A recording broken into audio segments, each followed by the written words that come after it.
pengetahuan kuantitatif part terakhir gitu ya. Jadi kemungkinan ini bakalan upload di awal-awal Februari deh kayaknya ya videonya ya.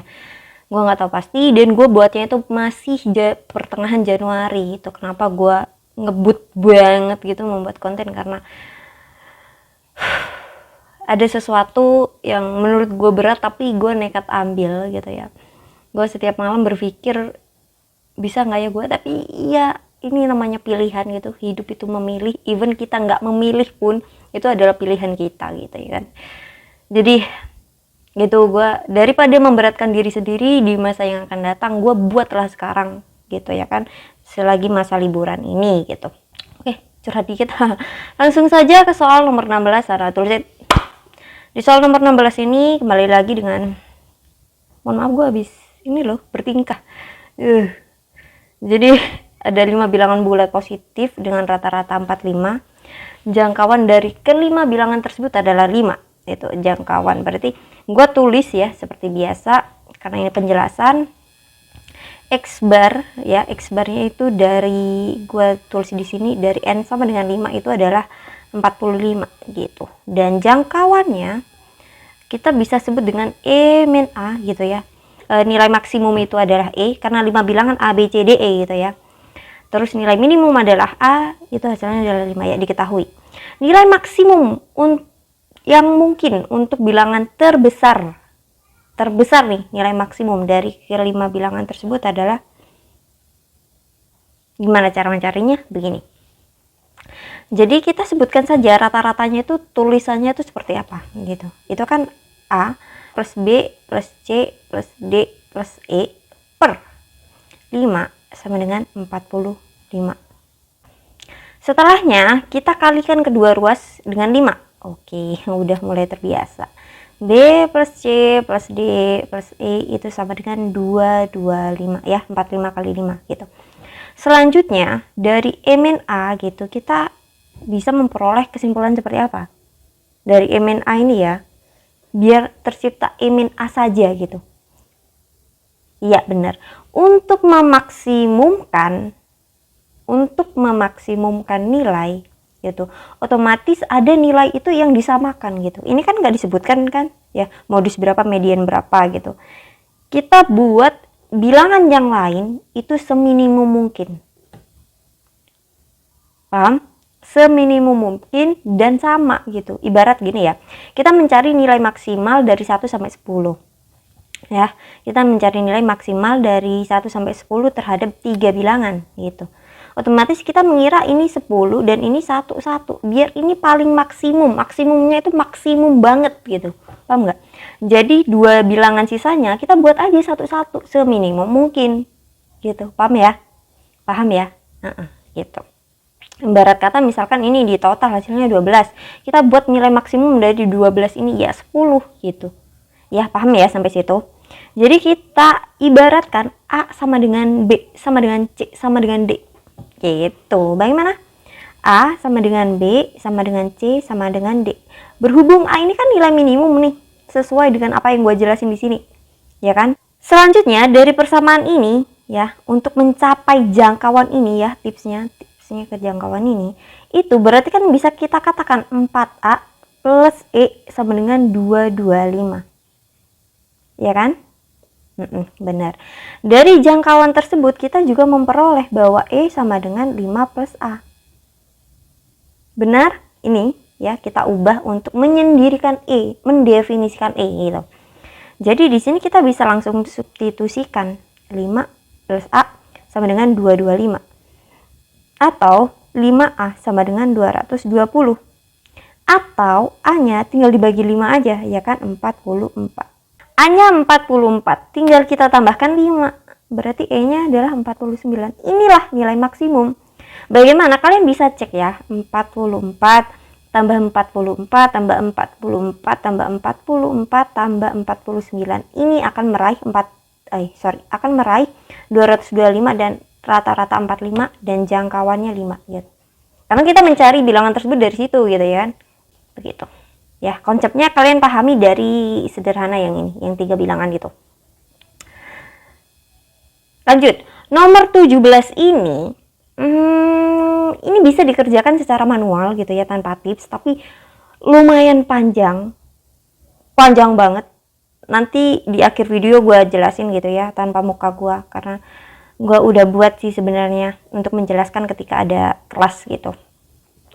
Jadi mau ikut kelas nanti ya gue buat ya, nanti gue buat jadwalnya ya. Itu adalah kelas privat gitu. Kalau kelas biasa itu biasanya gue buka dengan harga murah gitu, 10 ribuan gitu, 2 jam. Mantap nggak? Oke, lanjut. Nah di sini gue tipsnya ini pakai tips. Nanti di akhir video bukan tips, tapi cara pengerjaan secara manual gitu ya. Ini kita distribusikan kali pelangi. Oke, kali pelangi yang kayak begitu ya. Nah, kita temukan apa? X kuadrat terus plus XZ terus plus XY terus plus YZ sama dengan 15. Oke. Yang ini Y kuadrat sama nih. Kita coba satu-satu ya, menjadi XY ya kan? Terus ada YZ di sini, terus ada XZ. Oke. Sama ya. Kalian bentuknya sama ya, itu 3 penjumlahan tersebut. Terus kita temukan Z kuadrat plus YZ plus XZ plus XY sama dengan 30. Kita misalkan saja 3 bilangan ini ya yang dijumlahkan itu menjadi A gitu ya, nggak mungkin misalkan X kuadrat plus A sama dengan 15, terus Y kuadrat plus A sama dengan 18, Z kuadrat plus A sama dengan 30. Atau biar lebih mudah nih diimajinasikan, itu seperti ini, X kuadrat 15 min A, Y kuadrat adalah 18 min A, dan Z kuadrat adalah 30 min A. Kita cari bilangan A gitu yang memenuhi 3 persamaan tersebut dalam bentuk kuadrat gitu. Jadi 1, 4, terus 9, terus berapa lagi, 16, 25 gitu. Coba ya, kita coba ya dari yang terbesar dulu. Misal ini 9, berarti kalau 9 itu kan berarti ditambah 6. Nah ini misalkan ke 16, berarti ditambah 2. Ini udah nggak sesuai, berhenti saja di sini. Gue selalu kasih tips ketika kita mendebak gitu. Kalau kalian rasanya terbesar nggak bisa, nilai terbesar nggak bisa, pakai nilai minimum. Minimumnya berapa? Jangan 4, seminimum mungkin 1. Ya, kita misalkan X itu adalah 1. Maka X kuadrat adalah 15 min 14. Misal Y itu adalah 2, berarti Y kuadrat adalah 18 min 14. Sesuai nggak? Ini 1, ini 4, terus Z itu adalah berapa? 4 ya setelahnya. Y kuadrat sama dengan, Z kuadrat adalah 30 min 14, yaitu 16 gitu. Kenapa gue langsung ke 4 ini kok gak ke 3 gitu? Karena angkanya ini 30 cuy gitu. Jaraknya udah cukup jauh. Mantap. Udah sama ya, A-nya 14 gitu. Nanti di akhir video coba di ini ya, diresapi bagaimana cara manualnya, biar kalian tuh menemukan tips itu bukan serta-merta karena ada orang yang ngasih tips and trick kayak gitu. Kalian harus memahami dasarnya biar kalian bisa menemukan tips and trick yang lain pada kasus yang lain juga gitu ya. Ini juga gue temuin karena gue udah menjalani manual. Paham. Sekarang kita tinggal pas substitusi ke persoalan, yaitu 1 tambah 4 tambah 1 tambah 2 tambah 4 ya, per 2. Nah 7 per 2 itu adalah 3,5 ya kan, 3,5. Mantep. Ini kalau secara manual ini 1 halaman segini nggak cukup, mohon maaf gitu. Jadi nomor 18 ini kita menemukan ada 2 persamaan kuadrat gitu ya, dengan kerumitannya masing-masing gitu. Oke, jadi persamaan kuadrat pertama memiliki akar-akar kuadrat kebalikan dari persamaan kuadrat kedua. Jadi gimana? Jadi akar-akar yang pertama itu, akar-akar yang kedua dulu, yang normal dulu ini, akar-akarnya adalah misalkan kita P dan Q gitu ya. Wes gak apa-apa. Selanjutnya kebalikan dan dikuadratkan. Berarti ini memiliki akar-akar 1 per P kuadrat dan juga 1 per Q kuadrat. Kali ini kalian harus mengingat, dan gue udah sering banget menyuruh kalian untuk menghafalkan sifat-sifat penjumlahan dan perkalian akar-akar gitu ya. Nah, seperti ini gitu. Jadi C per A gitu. Jadi jatuhnya bagaimana? Misalkan kita sebut ini adalah persamaan G. Terus ini adalah persamaan GH. Nah, ini persamaan H gitu. Jadi dari persamaan G kita menemukan perkalian, gue tulis ungu biar tidak campur. 1 per P kuadrat ditambah dengan 1 per Q kuadrat sama dengan min B per A. Berarti min 5B per 1 atau 5B gitu ya, sama dengan. Selanjutnya perkaliannya. Aduh, ini mepet, nggak apa-apa ya. Nanti ada lebih jelas di bawah. Jatuhnya itu B saja ya, karena C per A, B per 1 gitu. Selanjutnya untuk persamaan H ada H gitu ya. Itu P plus Q-nya adalah min A per 1 gitu ya, sama dengan A. Untuk perkaliannya adalah A-1 gitu ya, langsung karena koefisien A-nya juga 1 gitu. Udah. Jadi apa yang harus kita lakukan, apa yang harus kita obrak-abrik? Bener, persamaan yang kuadrat kebalikan ini. Gimana? Itu jadi ada 1 P kuadrat plus 1 per Q kuadrat sama dengan 5B, dimana ini kita samakan penyebut ya, biar bisa dijumlahkan yang atasnya, membentuk Q kuadrat plus P kuadrat per P kuadrat kali dengan Q kuadrat sama dengan 5B. Setelahnya bagaimana? Benar banget, kita sudah mencium bau-bau substitusi dari persamaan H gitu ya. Tapi ini kita ubah dulu menjadi Q. Oke, biar sama P plus Q. P plus Q dikuadratkan, dan jangan lupa dikurangi dengan 2PQ. Kenapa? Karena perkalian pemfaktoran A plus B itu ada plus 2AB nya di tengah gitu ya. Paham ya? Udah sering banget gue notice itu, dan semoga kalian udah hafal di luar kepala. Selanjutnya ya, fun fact-nya adalah B di sini itu adalah 1 per P kuadrat Q kuadrat juga kan. Nah, ini dengan ini hasilnya kan 1. Bisa kita langsung coret begini ya kan. Sama-sama dikalikan dengan 1 per sama-sama dikalikan dengan P kuadrat dan Q kuadrat. Paham ya? Paham nggak? Gitu. Gini. Gua tuliskan ya coretannya ini pakai pulpen merah deh di sini kecil ya. Kita misalkan ini persamaannya adalah A besar gitu. Nah, di bawah itu ada P kuadrat, Q kuadrat, dan 5, dimana B itu juga P kuadrat, Q kuadrat gitu. Kedua ruas dikalikan dikalikan dengan P kuadrat, Q kuadrat gitu ya. Nah, dicoret. Hasilnya kan cuma A sama dengan 5 gitu ya. Paham ya? Aman. Berarti di sini bisa kita katakan, gue langsung tulis nih. Gue langsung substitusi, mohon maaf. P plus Q ini yaitu A kuadrat ya, min P kali Q ini min 2A min 1 ya, iya kan? Ya. Sama dengan 5. Itu yang kita raih. Nah, di sini A kuadrat min 2A gitu ya, min 2A terus plus 2 ya. Plus 2 sama dengan 5. Itu kita memperoleh persamaan A kuadrat min 2A min 3 gitu ya, sama dengan 0. Jadi kita bisa menemukan akar-akar dari persamaan ini nih. Gua tulis lagi di sini, gak apa-apa. Akar-akarnya adalah A min 3. Sorry, ini min ya, makanya aku bingung. Min 3 A plus 1 sama dengan 0. Di sini A sama dengan 3 atau A sama dengan min 1. Kita pilih yang mana? Ini ada clue-nya. Nilai terbesar, berarti kita ambil yang terbesar dari A-nya, yaitu A sama dengan 3. Perkalian A dan B gitu. B-nya belum kita cari ya. B itu sudah didefinisikan sebagai apa tadi? Ini 1 per P kuadrat Q kuadrat gitu. Selanjutnya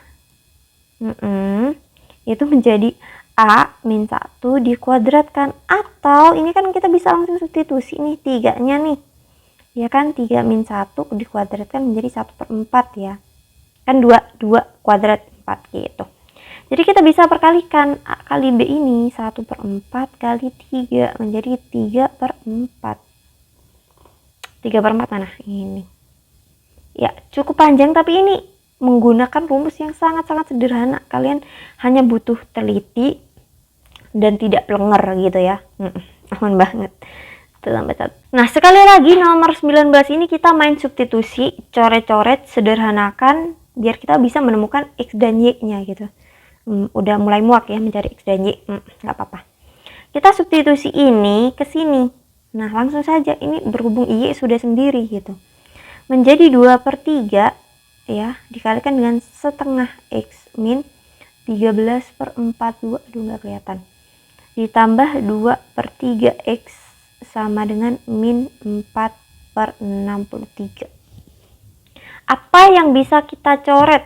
Pertiganya dulu deh gitu. Kedua ruas sama-sama dengan dikalikan dengan 3 gitu. Berarti ini menjadi 2 saja. Di sini ada setengah X min 13/42. Ini plus 2X gitu ya. Yang ini dikalikan 3 berarti kan dicoret nih menjadi min 4/21. Aman ya, sudah aman. Selanjutnya kita apakan? Apa ada yang bisa disederhanakan? Tunggu dulu, kita jumlahkan dulu X-nya ya. Ini menjadi 2, ini berarti X, ini menjadi 2 berarti 26. Kita coret saja. Nah, kok menghitung? Nah, 21 gitu ya. Nah, ini dikalikan ini menjadi 13/21 plus 2X.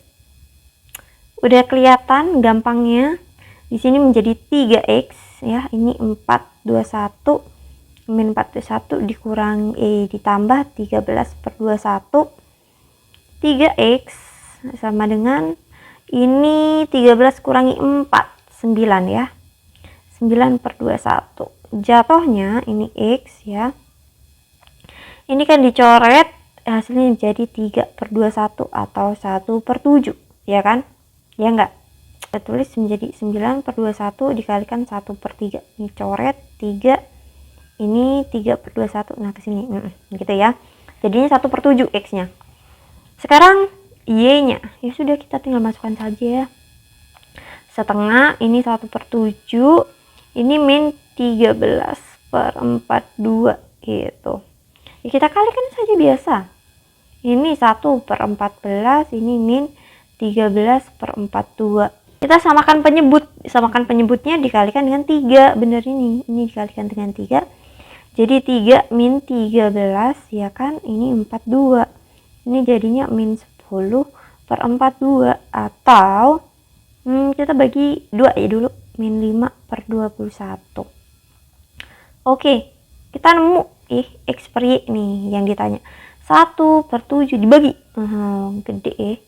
Min 5/21. Jatuhnya gimana tulisannya? Dibalik, benar. Jangan lupakan negatif. Oke. Ini 3 berarti min 3/5. Begitu, aman banget. Screenshot cekrik. Selanjutnya kita balik lagi dengan bangun datar nih. Bangun datar di sini dikatakan segitiga ABC, panjang AB sama dengan AC, AB, AC ini. Udah gua gambarin juga. Ini 3, ini 3 ya. Cukup jauh, nggak apa-apa. BC-nya adalah 2. Oke. Titik D dan E terletak pada AC. Nih. Nah. Ya. Di mana gitu ya? Di mana garis adalah garis tinggi gitu, dan ini D adalah garis tinggi, berarti proyeksi tegak lurus nih dari B, jreng gitu ya, tegak lurus. Kita tidak bisa tahu perbandingan panjang antara CD dan DA, intinya tegak lurus terhadap alas AC gitu ya. Gimana bentuk segitiganya? Seperti ini, seret seret seret ini. Nah, kalau kita bentuknya seperti ini A, terus ini B, ini C, nah ini D nih. Ini menjadi tinggi untuk segitiga ABC yang dibalik gitu. Aman ya.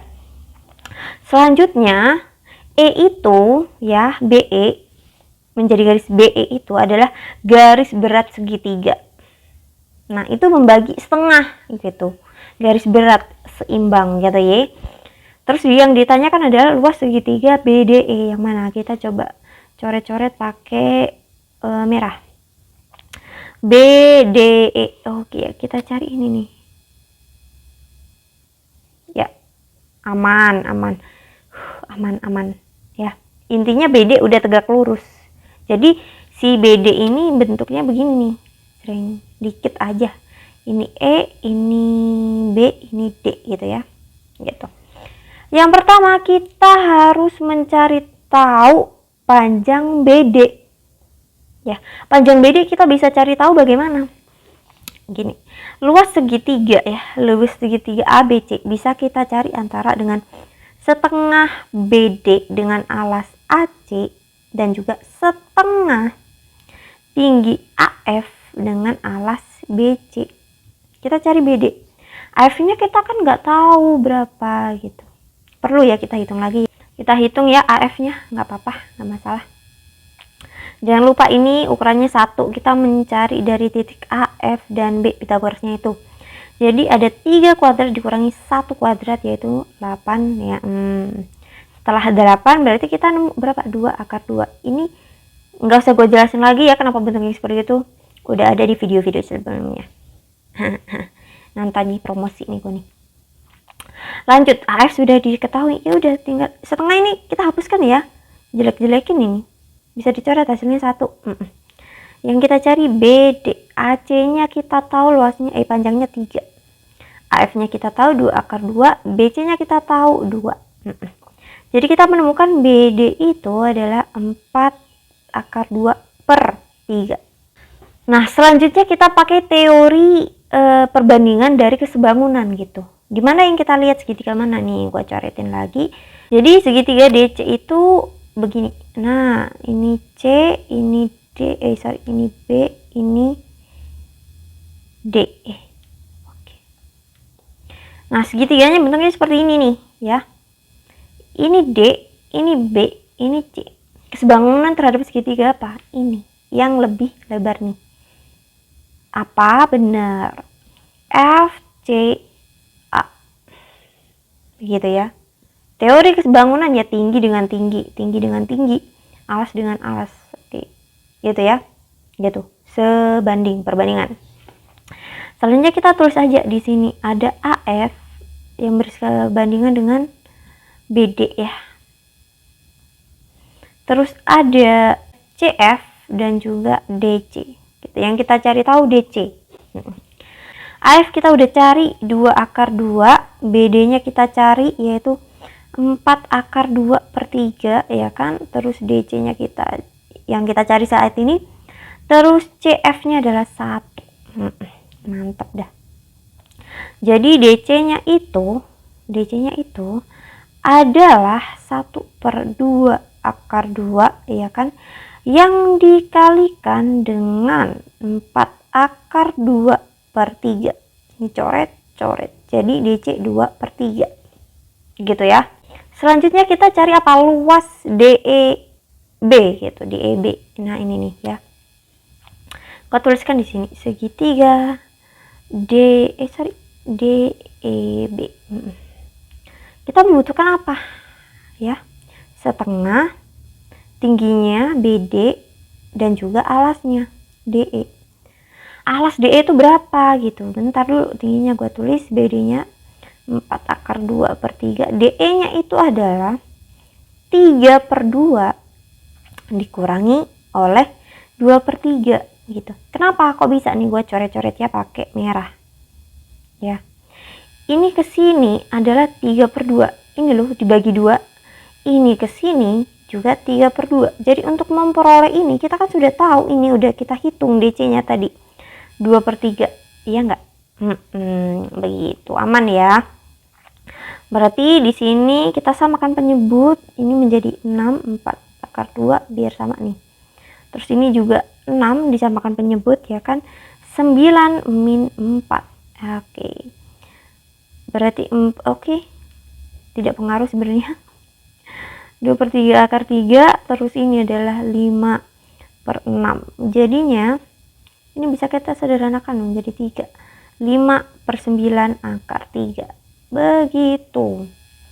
Kok panjang banget sih SNBT? Ketahuilah kawan-kawanku, SNBT yang sebenarnya mungkin bisa jadi atas apa yang sudah gue lakukan juga pengalaman, itu jauh lebih sulit dari apa yang kita pelajari.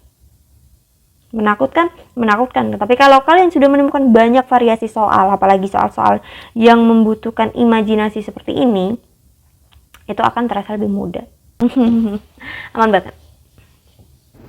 Halo, jadi gue mau mohon maaf banget ini ya karena kelupaan gue matiin record di tab kemarin, jadi ya sudah screenshot aja. Ini screenshotannya udah menurut gue jelas sih karena udah ada panah-panahnya gitu langkah-langkahnya. Memang kan cukup panjang ya, makanya gue kasih tips untuk mengerjakan soal tersebut gitu. Jadi ya sudah ya, pahamin sendiri ya. Makasih.